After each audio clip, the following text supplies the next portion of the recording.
Chapter 24 Everblaze. Disappearing dwarves? Sophie asked, feeling foolish just saying it. She was tempted to ask if they were journeying without a hobbit to reclaim the lonely mountain, but the blood on Grady's cheek kind of killed all her jokes. How do dwarves disappear? She asked. That's what I'm trying to figure out, though I can't say I'm making much progress. Evidently, they've gone missing one by one over the last year, and the dwarves didn't think to mention it to us until they realized that 30 have vanished. 30? Adeline whispered. Is that a bad number? Sophie asked. Not the number specifically, but last time we took a census, there were only 329 dwarves in the whole world. They're solitary creatures, very scattered.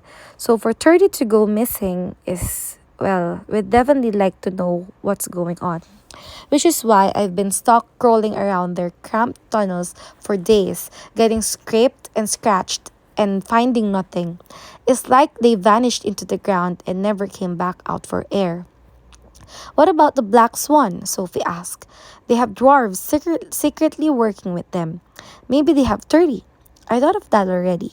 But I asked King Enki about them, and he said the dwarves working with the Black Swan are all accounted for and checking in regularly. So wait, does that mean they could take us to the Black Swan? Sophie asked. More than likely. But don't get your hopes up. The king wouldn't tell me who they are, and we can't force him. The guidelines of our treaty state only that dwarves must work peacefully with the elves, and the black swan are elves, so the dwarves are well within their rights of privacy. What does that mean then? Edeline asked before Sophie could. Someone is stealing dwarves? They might be running away, or perhaps they're all on a very extended vacation, or they could be getting abducted. We don't know. And before you assume the worst, he added, turning to Sophie, keep in mind that mysteries like this happen way more often than we all realize. I'd forgotten just how much the council deals with on a daily basis. This world is filled with complicated creatures and complicated problems. There's always someone, somewhere, having some sort of crisis. This is just business as usual. Not if you consider what's been going on with the ogres, Sander interrupted. Sophie uncovered some rather disturbing evidence yesterday, and I fear it might be related to your mystery. She did? Edeline asked, her expression a mix of hurt and disappointment as she turned to Sophie. Why haven't I heard about this? Well, for one thing, Sophie said, glaring at Sander, we don't know for sure that ogres are involved. No one knows what any of it means. You still could have told me, Edeline said gently. I know. Sophie stared at the dust mote swirling in the air while she explained about the arrow mark and the homing device and Lady Cadence's effluxers at Foxfire. She even told them about the leak in the Black Swan. The only thing she kept secret were her theories about Jolie. Grady's sigh sounded more like a groan as he ran his hands down his face, smearing the blood from his cut. I don't think I have the energy to deal with any of this right now. Sophie didn't either, honestly. Ogres and goblins and missing dwarves, her life had officially turned into a fairy tale gone wrong. Hey, Grady said, strangling her with a hug. Everything always look worse after a long day. Let's all get some sleep and regroup tomorrow, okay? Sophie nodded, trying not to think about angry ogres and missing dwarves as she stumbled up to her messy bedroom. But as Iggy flitted to her pillow and curled up in a tangle of orange fluff, she couldn't help feeling just as small as him. Her world and its problems was so much bigger than she'd ever imagined, and she couldn't shake the horrible feeling that this time no one could solve them. Hey, Sophie said as she caught up with Marilla in the level 3 atrium. The locker-lined quad was humongous, decorated with glittering crystal trees and a giant mastodon statue in the center. But it felt strangely small when Mariella didn't smile back at her. You okay? Sophie asked. I couldn't find you at orientation. Mariella said nothing as she licked the sensor to open her locker, waiting until she grabbed all her books before she mumbled, I'm surprised you noticed I was gone. Why wouldn't I? No reason. Mariella tossed the tiny braids she wove into her hair as she turned to face Sophie. She looked more like her old self again, except for the skull on her lips. Is this about Biana? Sophie asked. Why would I care about her? I don't know. You've been a little different since she manifested. Oh, so you think I'm jealous? I never said that. Sophie kept her voice low, wishing they could have this conversation somewhere without so many staring prodigies. Mariella slammed her locker much harder than she needed to. Good. And I don't care that she's suddenly in on all your secret stuff either, in case that's what you're thinking. I wasn't, Sophie promised. Good, Mariella repeated. Because I wouldn't get sucked into your drama even if you wanted me to. It's way too dangerous. She stalked away before Sophie could respond. Not that she knew what to say. Stina applauded. You know, I never thought I'd say this, but I'm starting to like the Reddick girl. She told her minions as she followed Sophie over to her locker. At least she's smart enough to not let you drag her down with you. No one's getting dragged anywhere, Sophie muttered. No, the Vacker losers are going voluntarily. And don't even get me started on Disney. She pointed to Sophie's ring and mimed gagging. So tell me, who's going to be the next casualty? I mean, Dex already had one planting, and from what I hear, Kif came pretty close to needing one himself. So, who gets it this time? My money's on Fitz. The healing's on Friday, right?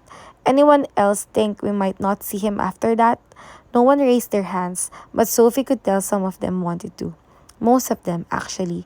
Is there a problem, Miss Foster? Dame Alina asked, striding toward them with a dramatic sweep of her cape. It looked like Miss Hex was bothering you. Sophie had never seen Dame Alina in the atrium, and she glanced over her shoulder, wondering if there was some sort of surveillance camera she was missing. And the snotty smirk on Sina's lips made it so tempting to get her in trouble. But that would only cause more drama, especially since everything Stina had said was technically true. Being friends with Sophie was dangerous, and Sophie was just as worried about Fitz as everyone else seemed to be. We were just talking, she mumbled toward her feet. Dame Alina sighed, clearly not convinced, but when Sophie didn't say anything else, she clapped her hands and ordered everyone to their sessions. Come on, girls, Stina told her minions. She grinned at Sophie as she tossed her giant hair. Let's go find Reddick and see if she wants to sit with us at lunch today. Actually, you still have detention, Dame Alina called after her. And I think it might be best if you spend it with me today. What? Stina asked, whipping back around. Dame Alina smiled. I'll be waiting for you in my office. But I didn't do anything wrong. I never said you did. Stina's eyes narrowed to slits, but she kept her mouth shut as she turned and stomped away.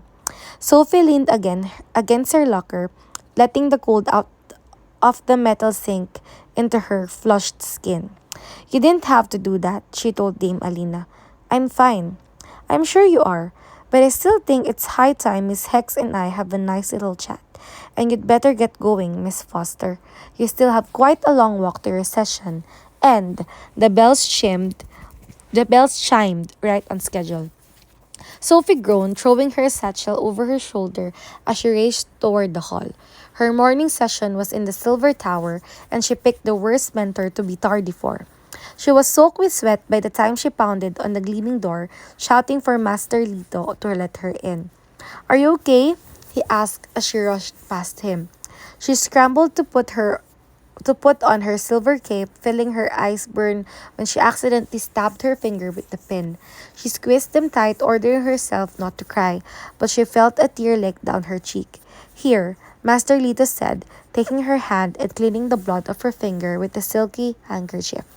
She waited for him to let go, but he leaned closer, squinting at Dex's ring before tracing her finger over her star-shaped scar. Looks like you've had an interesting few weeks. He didn't say it like a question, but Sophie nodded anyway. Well, I know it does not change any of the things you're facing, but I hope you know that you're not alone. Right. She had friends she could put in danger, just what she always wanted. I mean it, Miss Foster. I'm sure you're hearing the same whispers that I am, but that does not speak for everyone, and the rest will understand with time. I hope so, she said, trying to hand back his handkerchief. Keep it, and let me solve one other problem as well. He placed a plain blue square of glass in her palm. Show this to Counselor Bront and you'll be off the hook for your tardiness. It should also make him go easy on you today, and if he doesn't, call for me.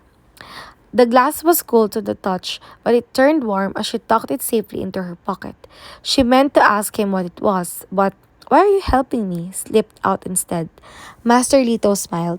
It's part of my job, Sophie, to give light when it's needed and brighten up a bad day. Why else do you think they call me the beacon? She'd honestly had no idea and always thought it was a stupid title. But maybe it fit better than she thought, even if she still hated calling him master. Well, thank you, she mumbled. He opened the door to the empty common room and she made her way to the stairs, wishing her session was on the very top floor. There's a faster way, Master Lito told her as she climbed the first step. But you're going to have to hold on tight. He stomped his foot, making a rumbly thump, and Sophie barely managed to grab the gleaming banister before the silver stairway spun to life, whirling faster than Kif's Vortinator. She spun sideways and slantways and upside down through all the twists and turns of the stairway, and by the time she reached the top, she was fairly certain she'd never be able to eat again, assuming she survived the next 2 hours. She needed several deep breaths to stop her head from spinning, but her nausea came crashing back as she stumbled into the small dim room. Counselor Bronte sat waiting for her in the room's only chair, a fancy silver throne that matched his fancy cape and crown. He definitely looked ready to inflict some serious pain. 25. So I'm reading another chapter. Chapter 25, Everblaze. You're late, Bronte informed her. Bronte informed her, and his gleeful smile made it clear he'd used the extra time to imagine all kinds of miserable punishments. Before he could deliver any of them, a familiar red-haired figure stepped out of the shadows. I'm sure she had a good excuse, Counselor Kenrick told him. And I'm sorry if I startled you, Sophie. Counselor Bronte apparently does not believe in providing his prodigies with light.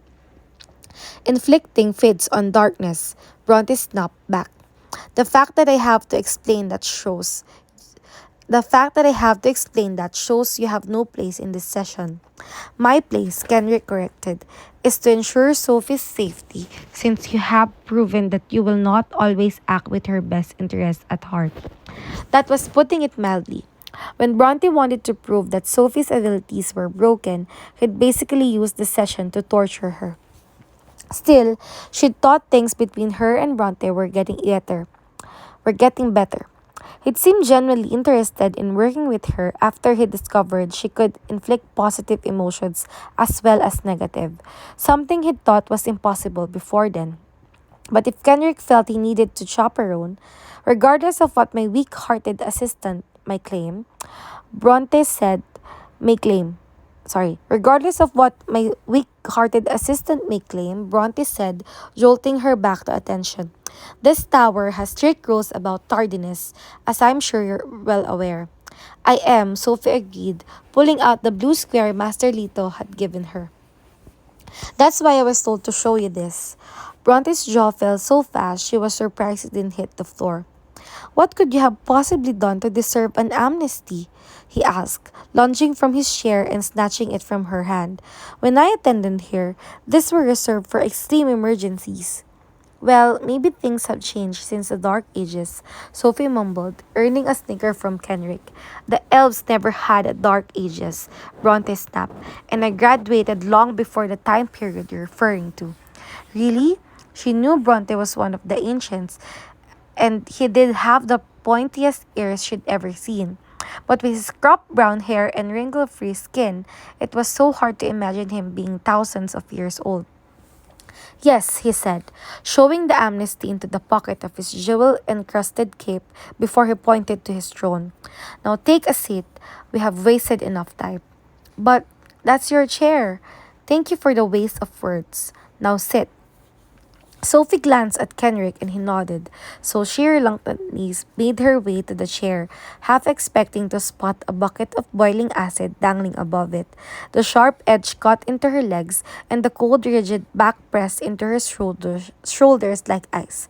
It felt like Bronte had custom ordered the most uncomfortable chair ever invented, and the designer had exceeded his expectations.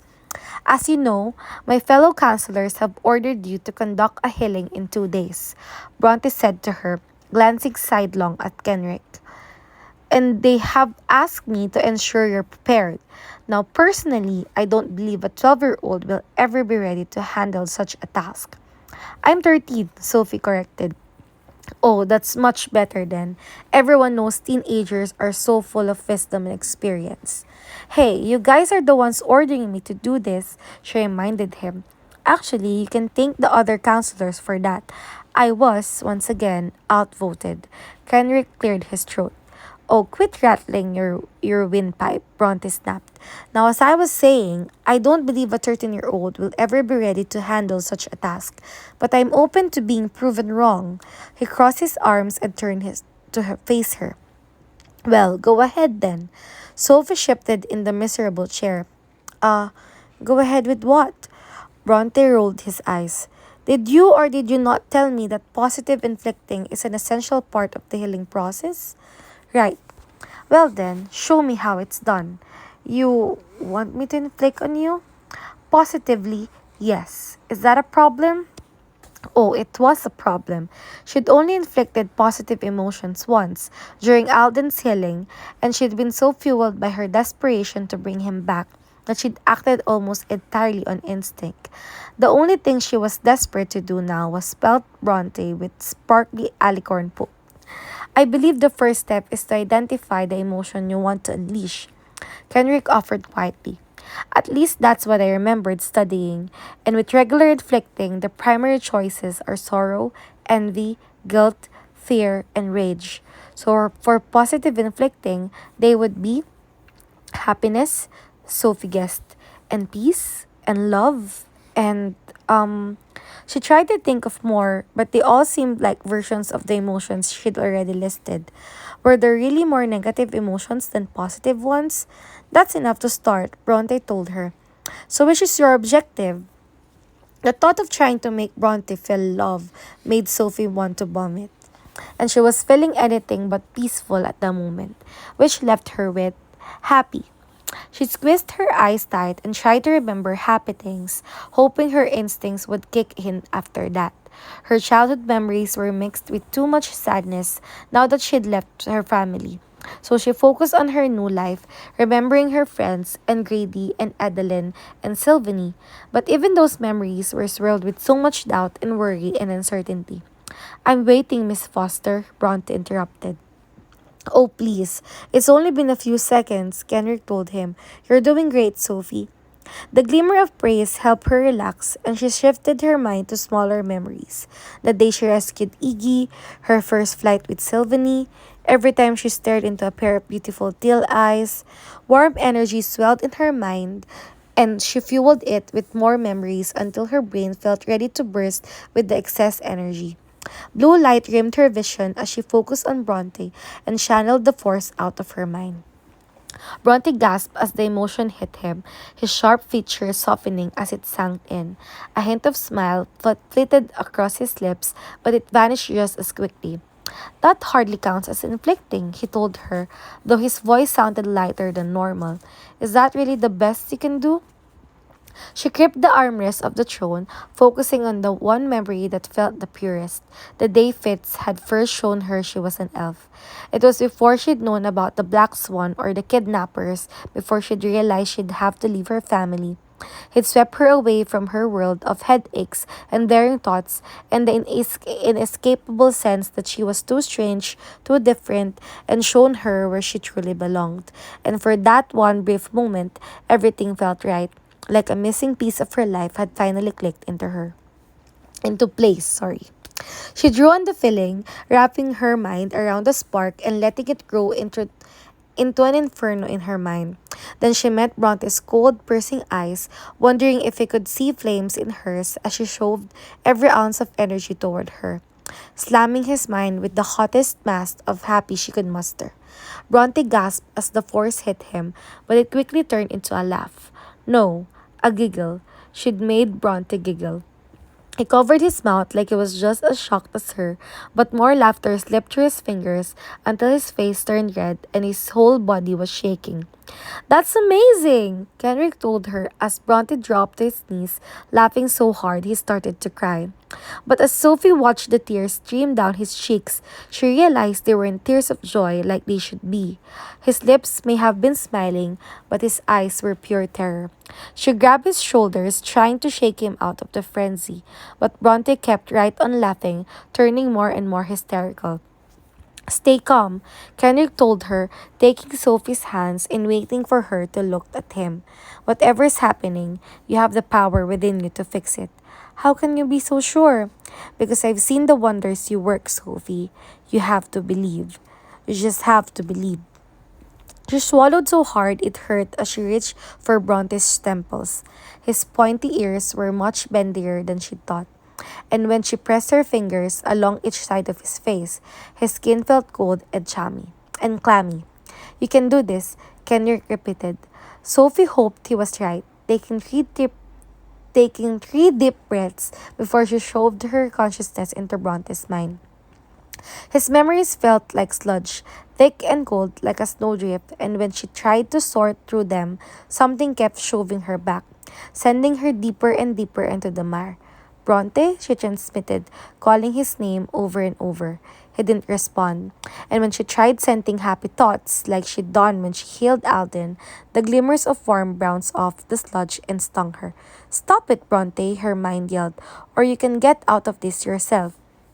The harsh words sank into the darkness, which grew calmer and warmer as it absorbed the emotion behind them. Is that the trick? She asked. Did Bronte need more anger?